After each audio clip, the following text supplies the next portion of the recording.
بھارت کے ایک چھوٹے سے شہر بھلائی میں ایک لڑکا سوربھ چندرکر جوس بیچا کرتا تھا۔ غریب گھرانہ، معمولی زندگی۔ پھر وہ دبئی پہنچا اور دبئی میں اس نے ایک ایپ بنائی، مہادیو بیٹنگ ایپ، کرکٹ پر غیر قانونی سٹا۔ اور یہ ایپ ایک وقت میں روزانہ $24 ملین کما رہی تھی، ہر روز بغیر کسی لائسنس کے، بغیر کسی کی اجازت کے۔ اس نے دبئی میں شادی بھی کی جس پر $200 ملین خرچ ہوئے۔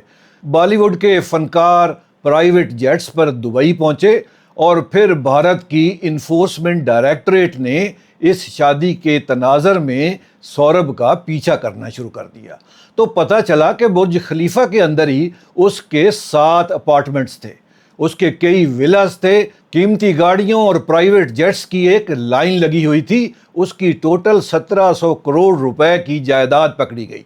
نومبر 2024 میں چندرکر دبئی میں گرفتار ہو گیا۔ اس کا ساتھی روی اوپل بھی پکڑا جا چکا تھا۔ صرف یہی نہیں، ایک دوسرا network fair play platform کے نام سے بھی دبئی سے چل رہا تھا۔ IPL کے میچ چرا کر براڈ کاسٹ کرتا تھا، غیر قانونی سٹا کھیلتا تھا، اور اس کے آپریٹر چراغ شاہ اور چنتن شاہ فروری 2025 میں ممبئی میں گرفتار ہو چکے تھے۔ دونوں کیسز میں ضبط شدہ اثاثے 4000 کروڑ سے اوپر نکلے، اور یہ سب اس ملک میں ہو رہا تھا جہاں جوا قانوناً جرم ہے۔ تو سوال یہ ہے، دنیا کا سب سے بڑا کرکٹ کا بیٹنگ نیٹ ورک دبئی سے سالوں تک کیسے چلتا رہا؟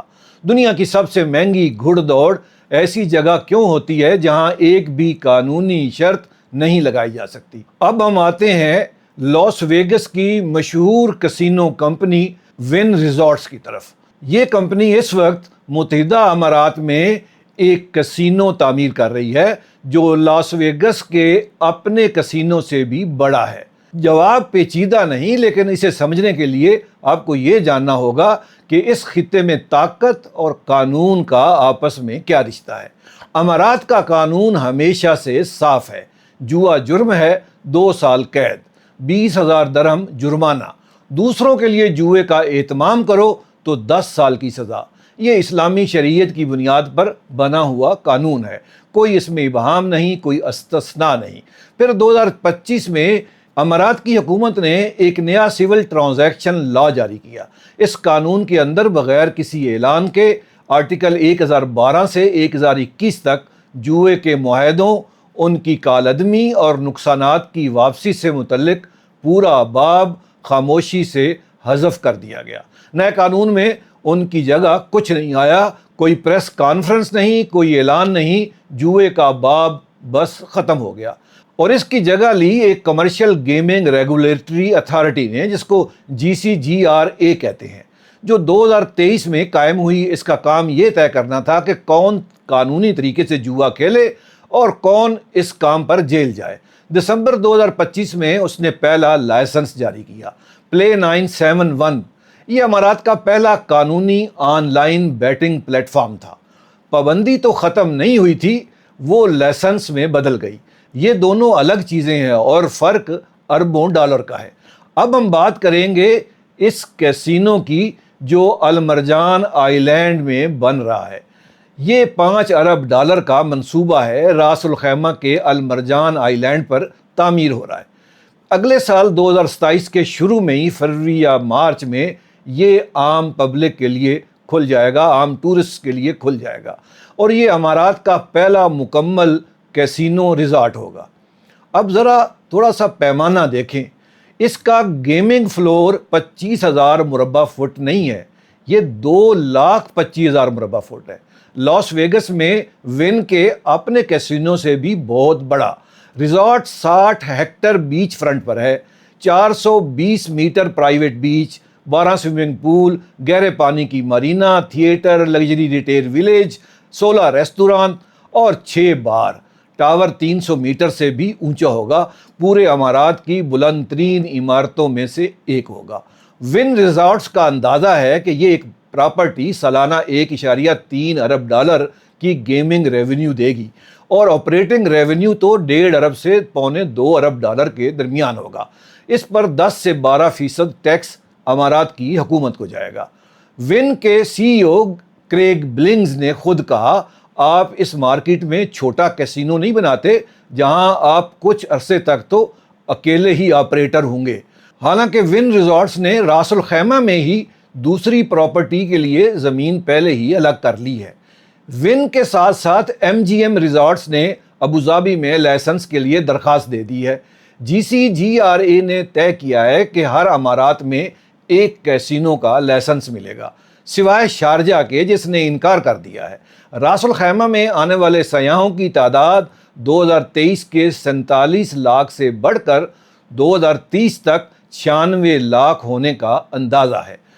امارات کی حکومت کے مطابق قانونی گیمنگ مارکیٹ اگلے دہائی میں 3 سے 5 ارب ڈالر سالانہ کی ہو جائے گی، اور یہ صرف وہ حصہ ہے جسے ریاست نے ٹیکس میں لے آنے کا فیصلہ کیا ہے۔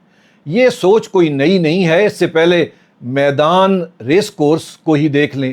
وہاں 1 ارب ڈالر سے زیادہ کی لاگت سے 1 میل لمبا گرینڈ سٹینڈ بنا 60,000 تماشائیوں کے لیے۔ وہاں ہر سال دبئی ورلڈ کپ ہوتا ہے ہر مارچ میں، جس کی ایک رات میں انعامی رقم 30 ملین ڈالر سے اوپر ہوتی ہے۔ یہ دنیا کی سب سے مہنگی گھڑ دوڑ ہے، اور اس میں ایک بھی قانونی شرط نہیں لگائی جا سکتی۔ اس کی جگہ وہاں ایک ریفل سسٹم ہے، تماشائی ٹکٹ خریدتا ہے جس میں گھوڑے کرے سے ملتے ہیں، اگر وہ گھوڑے جیت گئے تو انعام میں فراری گاڑی یا میکلارن ملتی ہے۔ چونکہ یہ قانونی طور پر ایک ریفل ہے، کوئی بیٹ نہیں ہے، اس لیے امارات کا جوئے کا قانون اس پر لاگو نہیں ہوتا۔ قانون کا ڈھانچہ بھی بچا رہتا ہے اور جوش و خروش بھی قابو رہتا ہے۔ فرق صرف ایک کاغذ کا ہے۔ ادھر دبئی ریسنگ چینل دنیا کے سامنے real time odds broadcast کرتا ہے۔ برطانیہ اور امریکہ کے بک میکر کمپنیاں انہی ریسوں پر کروڑوں ڈالر کی شرطیں لگاتی ہیں، اور اسٹینڈ میں بیٹھا ہوا تماشائی 1 پیسہ نہیں لگا سکتا۔ اب بات کرتے ہیں اس شخص کی جس نے سب کچھ بنایا ہے۔ ان کا نام ہے شیخ محمد بن راشد ال مکتوم۔ یہ دبئی کے حکمران ہیں، متحدہ عرب امارات کے وزیر اعظم۔ انہوں نے گڈولفن اسٹیبل قائم کیا جس نے دنیا بھر میں 280 سے زیادہ گروپ 1 کی ریسیں جیتی ہوئی ہیں۔ یہ اسٹیبل تاریخ کے سب سے بڑے ڈوپنگ سکینڈل کا بھی مرکز بنا رہا۔ ٹرینر محمود الزرغونی نے، جسے شیخ صاحب نے خود ہی مقرر کیا تھا، 8 سال کے لیے بین ہو گیا جب 11 گھوڑے انابولک اسٹیرائڈز کے ٹیسٹ میں پازیٹیو نکلے۔ اکانومسٹ میگزین نے اسے ریسنگ کی تاریخ کا سب سے بڑا ڈوپنگ اسکینڈل قرار دیا۔ 1 ارب ڈالر کا ریس کورس، عالمی سطح کی ریسنگ امپائر، ڈوپنگ اسکینڈل، اور پوری عمارت میں بیٹنگ کی ایک ونڈو بھی نہیں ہے۔ متحدہ عرب امارات تیل پر بنا ہے، لیکن تیل صرف ابتدائی سرمایہ تھا۔ اب دبئی ایک بزنس ماڈل کے طور پر بن چکا ہے، اور ایک ایسا دارہ اختیار جہاں قانون کاروبار کو روکنے کے لیے نہیں، چلانے کے لیے بنتے ہیں، جہاں پابندی اور اجازت ساتھ ساتھ رہتے ہیں۔ فرق صرف لائسنس فیس کا ہوتا ہے۔ امارات کے لیے بزنس ہے، نہ اس سے کم نہ اس سے زیادہ۔ آج کے ویڈیو میں بس اتنا ہی۔ اپنا اور اپنے پیاروں کا خیال رکھیے گا۔ خدا حافظ و نگہبان۔